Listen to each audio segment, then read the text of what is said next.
1 миллиард қазақ қайда кетті? Ежелгі скиф-сақ, күн, үйсін, қаңлы, қыпшақ, оғыз, найман, керей секілді атаулармен белгілі болған қазақ халқының мыңдаған жылдық тарихы бар.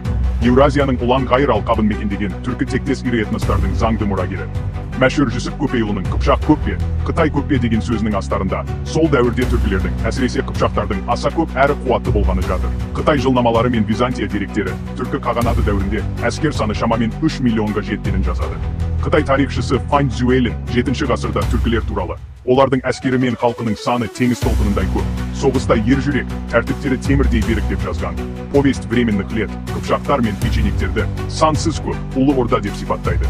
Алайда уақыт өте келе түркі халықтары ислам, христиан және буддизм сияқты әртүрлі діндерге, Киев-Сақ Урусі мен Киевская Руске, Мәңгі Ұлыс пен Монголға, қазақ пен қазаққа және тағы сол сияқтыға бөлініп, ішкі алауыздыққа түсті.